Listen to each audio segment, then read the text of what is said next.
What's going on, guys? This is a different type of video, a video that I haven't done before. This is more a personal story. It does involve boxing, but it's not going to be a rant. It's not going to be tons of negativity. It's going to be more of an experience that I had um, that kind of made me. I wouldn't necessarily say change my life, but made me look differently at the sport of boxing, and just you know it as a whole because. Um, I was ringside at the Prichard Cologne fight, right? A fight that happened um, October 17th, 2015, which is almost 2 years ago. As of right now, Prichard Cologne is still in a coma. What I've read medically is that he essentially is never going to gain any type of consciousness. He's very, he's what in layman terms we could say is brain dead. His family keeps him alive because they want a miracle to happen. I understand that, but that people feel that way. Being in the know of the medical field, understanding how CTE occurs and the severity of brain damage which he has, me personally, I would do something different than his family did. But I understand why they're coming from. But it came up because I was reading an article about how his family is suing, seeking more than $50 million in a lawsuit, right? Um, they're suing the ringside doctors and the promoters connected to the bout. And I think his family should be entitled to some financial to some type of money. So let me go back and explain my experience personally with Prichard Cologne, right? So he grew up in this pretty much the same neighborhood that area that I did, which is Orlando, Florida. I grew up in Winter Park. He grew up in Maitland. They border each other. So I met him at the weigh-ins, right before the weigh-ins. He was there with his father, and then his brother. And his brother literally went to my same high school, Winter Park High School. So we were talking a little bit. Did he look weight drained at the weigh-ins? Now, a lot of these things are hindsight because of I understand what happened after. So I did notice that he was sitting with his father the whole time when we were interviewing. He was didn't his face didn't look sunken. He was very positive, very I would say willing to talk to me. Maybe that's his personality, but he didn't seem like he was so weight drained that he was unable to properly orate. Interview with me. Sometimes you see people's lips chapped. I didn't notice that, but again, he was sitting down the whole weigh-in or before the whole weigh-ins where some of the guys were walking around. It could just be him relaxing before the weigh-in, or it could be him slightly weight trained. But like I said, personally, like I met his during the weigh-ins or pre-weigh-ins, I met his mother, I met his father, I met his brother, and these are all people who were, and he was talking actually about relocating back to Orlando to live closer to his mother, to start training there with I think Lubin's gym. I'm not exactly sure. These are all things that don't know for sure. But so anyway, so like I said, he's a little younger than, or about my same age, pretty much. It's very well spoken, good looking kid, and had a promising boxing career. I mean, he was undefeated. This was his opportunity to step up, right? He was the co-main event on the undercard in Fairfax, Virginia, where Diaz, Felix Diaz was fighting Lamont Peterson, right? And I think there was a bout. I forgot the actual co-main event, but that was canceled. So then Prichard Cologne was the co-main event, which he was going to be televised on. I think it was on like NBC. This is when PBC was still doing regular fights on NBC, ABC, etc. Right? So this was a big opportunity for him, and he knew this, right? But this was a step-up fight, but a fight that he was supposed to be favored in, right? And his opponent was Terrell Williams. He was trained by Dan Goosen. So he comes in, he's undefeated. As the bout, like I said, as the bout started, it looked normal. Prichard Cologne was actually doing pretty well in the beginning of the bout. But then I realized as the bout goes on, it didn't look as bad like as when it was happening. But every single time they were clinching, Terrell Williams was rabbit punching in the back of the head. Now, we say often, that when your head, be getting hit straight on, because your neck and your brain, you get less brain damage. So when your head swivels and jerks back, when you see like it land on your chin and it uppercuts, which is why getting hit in the top of your head is not as bad as getting hit where your chin area, because the axis of your head, turns back, and you get more of the spinal cord damage, leading to brain damage, right? Fluids and whatever. You get into so much of the specifics, but there's nothing worse than getting hit near your brainstem, where your neck is, and that's where rabbit punches occur. When your head, when you clinch someone forward and you're hitting in the back of the head. I mean, just tap the back of your head here, versus tapping here or here, and you feel a significant different strain on your neck, right? Now, it's hard to see the severity of rabbit punching in a fight, right? This is not something that, like a Riddick Bowe-Galata fight where two guys who are heavyweights are snapping each other's head back, especially Riddick Bowe in that fight, where it was scary the amount of punishment he was taking. And we look at Riddick Bowe now, he obviously abstained some type of brain damage throughout his career. And in that second Galata fight, it was obvious that something bad could have happened, right? Especially because of his reactions to those punches. Now, ringside, the people were around because it was more obvious. So the referee wasn't doing a very good job at calling the rabbit punches, which is hindsight-wise, gives them some legitimacy, because the referee is supposed to protect the fighter, and that's rabbit punching is not like holding or cursing or doing something, whatever. That's life-threatening, as we see in this case specifically, right? But because the referee wasn't calling the rabbit punches, Prichard Colon started responding with the rabbit punches and landing some low blows. So everybody around me, right, and there was definitely a partisan. Of course, people know boxing media is not necessarily the most. They don't have the most decorum. They don't practice the most ethical journalism. They were all biased against Prichard Colon for some reason. They are all DC people. You guys could read between the lines there, but that's all I'm saying. They didn't want the Prichard Colon. They wanted the Tara Williams guy to win. I was there, so if anybody wants to judge that call, you can go fuck yourself. Anyways, they were complaining because he was hitting low blows. They're like, why is he doing this? Why isn't he being called with the low blows? But what are you gonna do? Like as a fighter, each time you're getting hit in the back of the head, if the referee is not calling it, right? So, as the fight continues, it gets kind of weird as the fight goes on, right? In the later rounds. I think this is scheduled for 10 rounds. I'm not exactly sure. In the later rounds, it seemed odd how Prichard Colon was reacting. He looked very lethargic, right? Which, hindsight speaking, he was suffering some severe brain damage from the rabbit punches.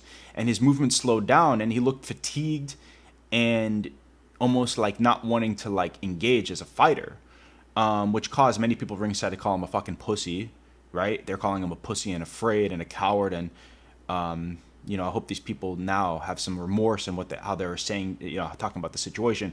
Me, myself, I was covering a fight, so even if I felt one way or the other, I wasn't going to make myself, wasn't going to put it out there like these people were, but whatever, they have to live with themselves. But anyways, he was acting very odd, I would say. So I'm going to actually, I'm trying to get the specific round, but there was one round where his corner, right, and part of it is I do blame his corner. His corner, right? A fighter more than anything, so the referee should protect your fighter, yes. But your corner is the one, right? Is the one that knows your fighter the best, knows how he reacts from punches, knows that if it's too much, they got to stop the fight. So I think it was after the 9th round where his corner needed to give him more time, and they actually cut his gloves, or they did whatever to his gloves, and they ended up the fight actually ended with a disqualification because the corner extended the time he needed before going into the final 10th round, and to see if his fighter was responding, or to see if he was going to be able to recover. It's kind of like a little trick, but it was obviously so blatant in which the cutting of a glove that it was ruled a disqualification, right? So Prichard Colon lost via disqualification. Now, maybe it was around round 7, and I know hindsight's 2020. They probably should have stopped the fight, their corner, because they would have known that he was acting differently. And now a fighter wants to keep going in there and fighting, right? They don't understand the level, especially if you experience a traumatic brain injury. The person themselves might not understand that, but the people around them, they don't need to be medical experts, right? But if you're at this level, right, and Prichard Cologne was on the brink of, he was a prospect, but he was a co-main event on a big PBC fight on network television. You should know that if your guys experience this type of punishment. So, but having said that, I did not think, right? I did not think that the impact of this fight was going to be as severe, nor did, obviously, nobody wants that. So after the fight, I was speaking to Steve Farhood, right? And I was saying how, Prichard Cologne, how it was, a disappointing fight, that he lost the way he lost, and he seemed to be hurt. And it was only then that I realized what happened, because he told me that the medical team, or the ringside physician, or they rushed him to the locally.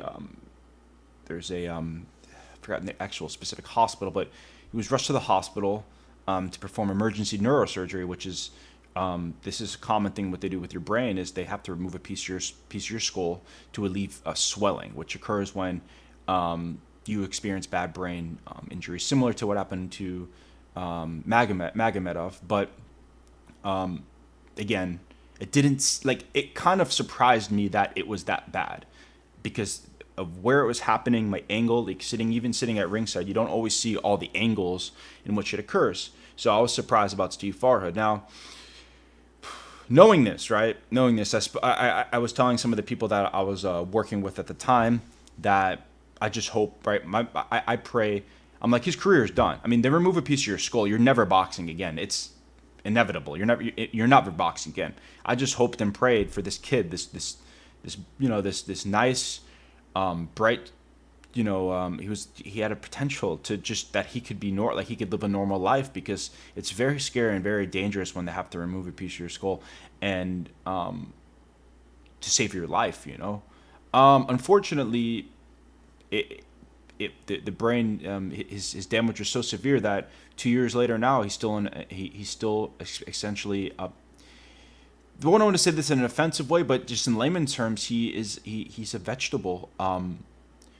He responds like he essentially what he is now, and it's very heartbreaking to watch to see what he is like now. He is responding to like certain hand signals, but he's essentially laying in a bed dormant. He has to be fed. It's just a damn shame that this happened to this young man, this kid who had such a bright future. Now, do I believe that his family deserves some type of financial compensation for this? Yes, because I believe that somebody didn't do something right, because there was fouling leading to a brain injury. That's that aspect of it. Do I believe that this happens in boxing no matter what? Of course, this is a very dangerous sport. When your goal is to punish the other guy with your fists, these type of things happen. But seeing it firsthand, seeing his mother, seeing his father, seeing his brother, interacting with him, it puts yourself in a different situation than just hearing about it on TV. And especially someone who is going to be in the medical field, you go back and forth, like, and I just want to like actually add this to another conversation. It's like I was speaking to a ringside, it was a ringside physician. This isn't a different fight, so totally different. And they were saying how, what I think they were a neurologist, or I don't know exactly their specific field. They were describing the dilemma it goes to understanding someone's risk about getting in the ring if they possibly have some level of brain damage getting into the fight.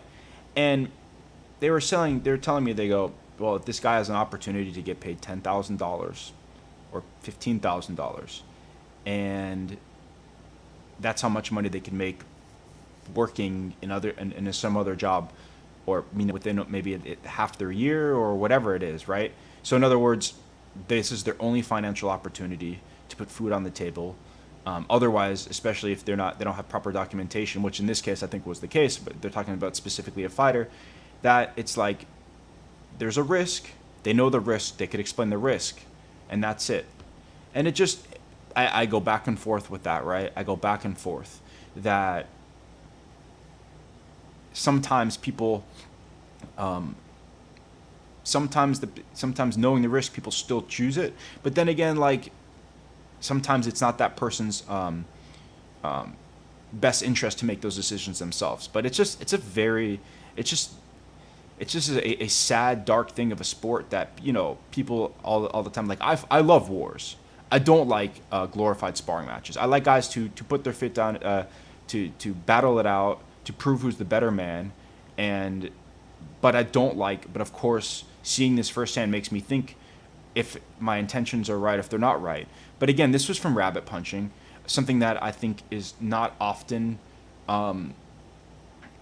called as much because it's a very dangerous thing. And I think that if we learn one thing from this match it's that we need to really, really, really take a better look at rabbit punching because when it doesn't look so bad, like in other words, like fights go on. There's some fights that go on way too long, right? Where the guy, they should stop they're taking inhumane amounts of punishment and they continue to fight. And we're like, whoa, like the referee needs to stop the fight, too much punishment. But certain cases like this, it doesn't seem like that because it wasn't like Terrell Williams was destroying him with his head snapping back and scary. It wasn't until like actually the end of the 9th round where Prichard Cologne was almost like not able to really defend himself properly. And Terrell Williams was putting it on a little bit. And it is interesting to note, and I don't know why. I don't know if it's the impact he had on this fight or just he's not getting fights. Terrell Williams, who himself was undefeated, right?